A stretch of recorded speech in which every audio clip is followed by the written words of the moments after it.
Insta పెళ్లి చూపులు అప్పటి నుంచే సెలబ్రేషన్ స్టార్ట్. ట్రెండింగ్ లో పెళ్లి చూపుల వీడియోలు. పూర్తి వివరాలకు చదవండి రేపటి సాక్షి హైదరాబాద్ ఎడిషన్. మహారాష్ట్ర ముఖ్యమంత్రి పీఠంపై ఉత్కంఠ. సీఎం రేస్లో ఫడ్నవీస్, అజిత్ పవార్, ఏక్నాథ్ షిండే. ఎగ్జిట్ పోల్స్ అంచనాలకు భిన్నంగా జార్ఖండ్ ఫలితాలు. జేఎంఎం కూటమి విజయంతో రెండోసారి సీఎంగా హేమంత్ పగ్గాలు. విశాఖ ఉక్కు పరిరక్షణ కోసం గాజువాకలో భారీ ర్యాలీ. మోదీ విశాఖ పర్యటన నేపథ్యంలో పోరాటం ఉధృతం. ప్రైవేటీకరణ నిలిపివేస్తున్నట్లు మోదీ ప్రకటించాలని డిమాండ్. ప్రజారోగ్యంపై కూటమి సర్కార్ నిర్లక్ష్యం. విశాఖలో డేంజర్ బెల్స్ మోగిస్తున్న డయేరియా, అతిసార వ్యాధితో ఇబ్బంది పడుతోన్న ప్రజలు. అక్రమ నిర్మాణాల కేసులో సినీ నటుడు అలీకి నోటీసులు. నవాపేట మండలం ఎక్మామీడిలో అక్రమ నిర్మాణాల ఆరోపణ. అలీకి నోటీసులు జారీ చేసిన గ్రామ కార్యదర్శి శోభారాణి. భద్రాచలంలో రాములవారిని దర్శించుకున్న మంత్రి పొంగులేటి. రామాలయం ఈవో క్యాంపు కార్యాలయంలో మంత్రి సమీక్ష. విధుల నిర్వహణలో అధికారుల నిర్లక్ష్యంపై ఆగ్రహం. రేవంత్ రెడ్డివి పిల్ల చేష్టలు, గారడి మాటలు. ఫార్మాసిటీపై అబద్దాలు ఆడుతున్నారని కేటీఆర్ ట్వీట్.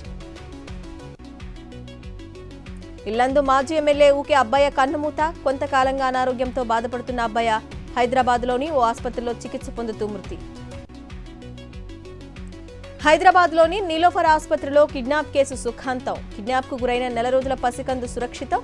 కర్నూలు వద్ద కిడ్నాపర్లను పట్టుకున్న నాంపల్లి పోలీసులు. విశాఖలో జీఎస్టీ ట్రేడ్ లైసెన్సులు లేకుండా హోటల్స్ నిర్వహణ. 47 హోటల్ లాడ్జ్లపై ఫైర్ ఎన్ఓసీలు లేనట్లుగా గుర్తింపు. 22 హోటళ్లకు జీఎస్టీ, 11 హోటళ్లకు ట్రేడ్ లైసెన్సులు లేనట్లు నిర్ధారణ. పెద్దపల్లి ప్రభుత్వాసుపత్రిలో సెల్ ఫోన్ దొంగతనాలు. తరచూ అపహరణకు గురవుతున్న సెల్ ఫోన్లు.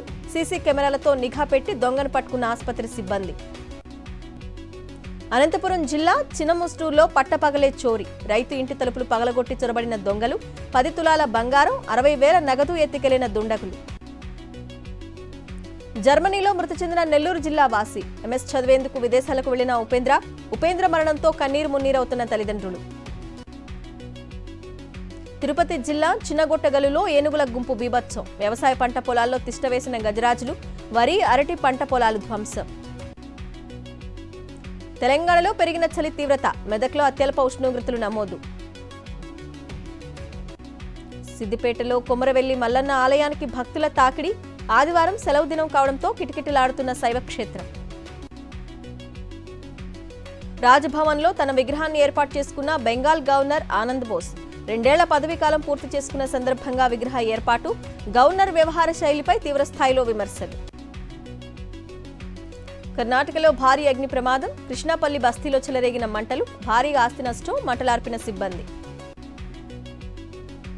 మరోసారి వివాదాస్పద వ్యాఖ్యలు చేసిన కెనడా ప్రధాని ట్రూడో. తమ ఇంటెలిజెన్స్ అధికారులు క్రిమినల్స్ అంటూ కామెంట్స్.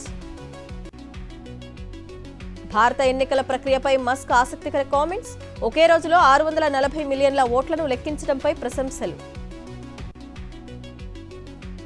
పెళ్లిళ్ల సీజన్లో అంతకంతకు పెరుగుతున్న బంగారం ధర. 80,000కు చేరువలో 10 గ్రాముల పసిడి. ఇవాళ రేపు ఐపీఎల్ మెగా వేలం. 577 మంది ఆటగాళ్ల కోసం 10 ఫ్రాంచైజీలు పోటీ. పంత్కు రికార్డు ధర పలికే అవకాశం. పెర్త్ టెస్టులో 2వ వికెట్ కోల్పోయిన భారత్. 275 పరుగుల వద్ద పడక్కల్ అవుట్. 150 పరుగులు చేసిన యశస్వి జైస్వాల్. బంగాళాఖాతంలో కొనసాగుతున్న అల్పపీడనం రేపు వాయుగుండంగా మారే అవకాశం.